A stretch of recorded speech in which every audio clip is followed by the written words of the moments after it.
In this video, I'm going to talk about the value of alternate takes.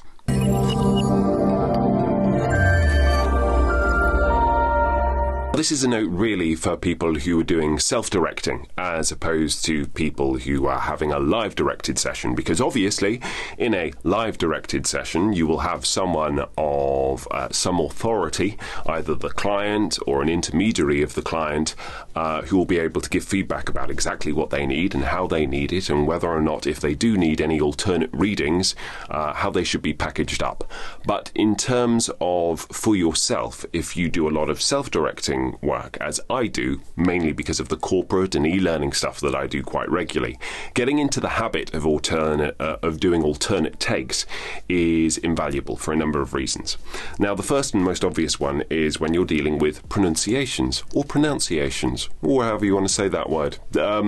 And obviously that can be in terms of particular brand names, or if we're dealing with quite niche language or terminology. Obviously, you do all of your research. I would say that you verify with a client way in advance as much as possible whether or not they need the American or the English or some other alternate take on how a word is said. Are we going roots or routes, etc., etc., etc. When in doubt, ask and make sure that the onus is kind of on the client to provide that information first. And then if they don't know, then take it upon your initiative to record alternates. So if that means going routes and routes, then so be it. Now, if that goes to an extensive level and you're having to re-record an entire project because you use that terminology all the way through, that's a separate thing that you should maybe highlight before you press record, in terms of, look, this is going to double the amount of work that I do. We need to find out one way or the other it is before moving forward, or otherwise you're paying double the price because it'll take double the time to record. But generally, with these little instances, just getting to the habit of saying, oh, this is an alternate take on this, and this is the reason why, is really helpful. And same would be going in terms of phrasing or emphasis.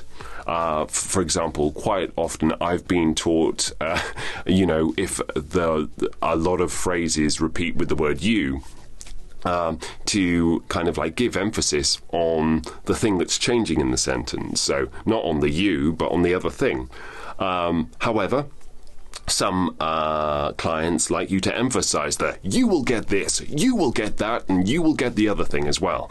So just because I know from a rhetorical point of view that that's how I would approach the text, doesn't mean that's necessarily the way that the client wants to use it and the way that the copywriter is envisaged using it in terms of that significance of the repetition. So if you're unsure, again, in terms of the phrasing or in terms of the emphasis, when in doubt, do an alternate. Now, this is all for the same reason, which is trying to add value to the client's journey. But also in terms of the self-direction, I think there's a good, clear way of being able to do this, which is either within the actual recording itself, when you reach a section where you think you do need to do an alternate for, that you actually give a little vocal explanation of, I'm now going to do 2 alternate takes on this, emphasizing this difference, or alternating the pronunciation of this word, and then doing those takes as well. Or alternatively, it's about fragmenting the takes and labeling them super clearly so that they have an A and a B and a C, one way or the other.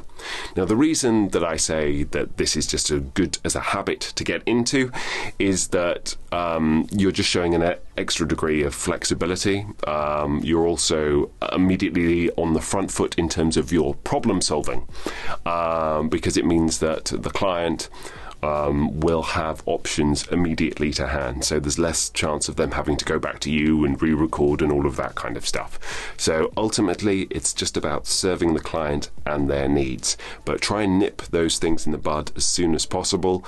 Ask the specific questions as much as you can, and for those things you can't get answers for, prepare for them as much in advance, because it's so much easier to do a pickup, it's so much more easy to do an alternate than it can be to do a pickup when it's a different day, possibly a different week, sometimes even a different year, and your voice might not be quite the same in quite the same way.